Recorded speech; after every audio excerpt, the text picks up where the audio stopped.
गायों की सेवा, गायों की सुरक्षा, गायों की रक्षा, इससे संबंधित एक पुस्तक मुझे मिली है। ये बहुत पुरानी है, जो मुझे एक प्रतियोगिता जीतने पर मिली थी 30 साल पहले। इसकी हालत देखकर आप समझ सकते हैं कितनी पुरानी है।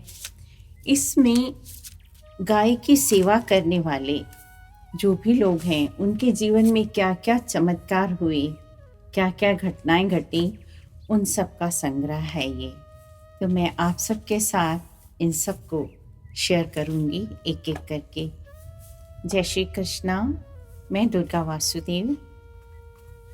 दरिया बनकर किसी को डुबोना आसान है, लेकिन जरिया बनकर किसी की हिफाजत करना तो बात बने ना। गौ रक्षा से आत्मरक्षा, ये जो मैं घटना बता रही हूँ उसका टाइटल है। इसको लिखा है डॉक्टर मोहन जी ने, और उनको ये घटना स्वयं उस बंदे ने ही बताई है जिनके साथ ये घटना घटी थी। ये घटना है 1858 की, जब बहुत गदर हो रहा था और मुसलमानों में और मतलब जातिवाद जो भी दंगे हो रहे थे उसमें दंगा हो रहा था। तो ये चार लोग थे और एक उनका मुखिया सरदार था। ये चारों खूब लूटपाट करके आ गए थे। इनके पास धन बहुत था, थैले भरे हुए थे, इनकी जेबें भरी हुई थी, लेकिन खाने के लिए अन्न का एक भी दाना ना था। थके हुए थे, बेहाल थे, भूख के मारे तड़प रहे थे, लेकिन खाने को आटे के सिवा कुछ ना था। तो उन्होंने चिल्लाकर उनके सरदार ने बोला कि जाओ कहीं से कुछ ले आओ, देख नहीं रहे मेरी हालत क्या हो रही है, भूख के मारे मैं तड़प रहा हूं। तो चारों जो उनके साथी थे भागते हुए गए और कहीं से एक गाय को पकड़ कर ले आए।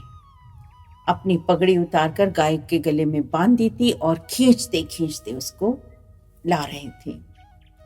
मैं भूख के मारे बेहाल था, पेट भी दर्द कर रहा था, लेकिन मैंने देखा कि गाय की तो मुझसे भी ज़्यादा हालत खराब है। मैंने क्या किया कि उन लोगों को कुछ बोलूं, उससे पहले उन्होंने क्या किया कि गाय के दोनों पैर एक तरफ, दोनों पैर दूसरे कपड़े से उसके बांधकर गाय को जमीन पर गिरा दिया। मैं देख नहीं पा रहा था उसको, क्योंकि गाय गर्भिणी थी और मेरे को मेरी पत्नी की याद आ गई जो प्रदेश में गर्भिणी है। मेरा अंतर मन कांप गया, मेरी रूह कांप गई कि मैं कैसे बचाऊं इसको। मैंने तुरंत एक तरकीब चली और अपने साथियों को बोला कि जाओ जल्दी से लकड़ी और नमक की व्यवस्था करके आओ। ये अच्छा हुआ कि ईश्वर की कोई कृपा रही होगी कि मैं नमक और वो लकड़ियां लाना भूल गए थे। अगर वो साथ में ले आते तो शायद ये तरकीब भी काम ना आती। वो लोग जैसे ही गए तो जो कटार धारदार करके वो छोड़ के गए थे गाय को काटने के लिए, मैंने उससे उसके गले का फंदा काट लिया और उसको थपकी देकर आगे बढ़ाना चाहा, लेकिन गाय बहुत थकी हुई थी, अपनी कोशिश से वो उठ नहीं पाई। फिर मैंने दूसरी बार उसको पुचकारा और फिर थपकी दी। उठने का उसने प्रयास किया, लेकिन उसको शायद मेरे कार्य पर, उसको छोड़े जाने पर विश्वास नहीं हो रहा था। फिर मैंने तीसरी बार जब उसको थपकी दी, जाने के लिए इशारा किया, तो गाय कब आंखों से ओझल हो गई पता ही नहीं चला। और जैसे ही मेरे साथी आए तो मैंने अपनी आंखें बंद करके बेहोशी का नाटक किया और उन्होंने आकर गाय के बारे में पूछा तो मैंने कहा भूख के मारे मेरा बुरा हाल था और मुझे बेहोशी आ गई, गाय कहाँ चली गई मुझे पता ही नहीं चला। इस तरह से जब मैंने गाय को छुड़ा दिया, गाय मेरी तरफ इस तरह से देख रही थी, देखते देखते जैसे कहती हुई जा रही थी कि तुम्हारे इस एहसान का बदला मैं जरूर चुकाऊंगी।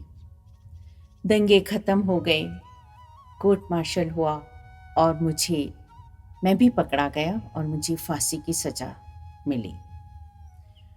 जिस दिन फांसी तय हुई थी, बहुत सारे सैकड़ों की तादाद में लोग आए हुए थे। मुझे टोपा पहनाया गया, पूरा अंधेरा छा गया, मेरी दुनिया अंधेरे में चली गई। लेकिन जैसे ही फांसी दी गई तो मैं डर के मारे इतना घबराया हुआ था कि मेरा ऐसा लगा कि खून भी सूख रहा है मेरा। और जैसे ही मुझे थोड़ा होश आया तो मैंने देखा मैं तो जिंदा हूं और मुझे मेरे पैरों के नीचे 2 सींग महसूस हुए। डॉक्टरों ने जब मुझे चेक किया तो चीख कर पीछे हट गए, क्योंकि मैं पूर्ण रूप से स्वस्थ था, मुझे कुछ नहीं हुआ था। ऐसा करके दूसरी बार मुझे फिर फांसी दी गई।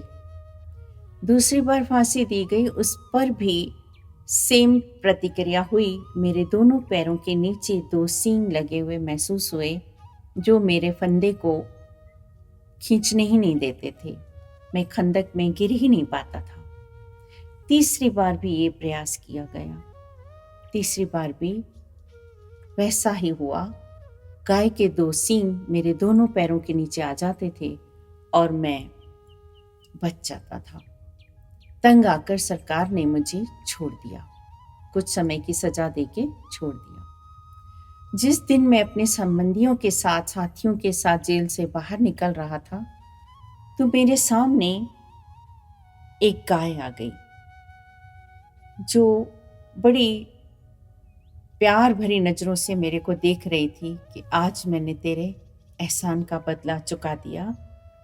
और उसके साथ उसका अल्हड़ बच्चा उछलता कूदता हुआ उसके साथ चल रहा था, जिससे मुझे विश्वास हो गया कि ये वही गाय है और वो 2 सींग जो मेरे पैरों के नीचे आ रहे थे निश्चित ही यही होंगे। मेरे धर्म में बुत परस्ती पाप है, मूर्ति पूजा पाप है, लेकिन मैं मानता हूँ, मैं गायों की पूजा करता हूँ, तन से, मन से, धन से, जो भी मेरे से बन पड़ता है। और मैं आज भी गाय के पैरों की मिट्टी को अपने माथे पर लगाता हूँ, उसके बाद नमाज पढ़ता हूँ। जय श्री कृष्ण।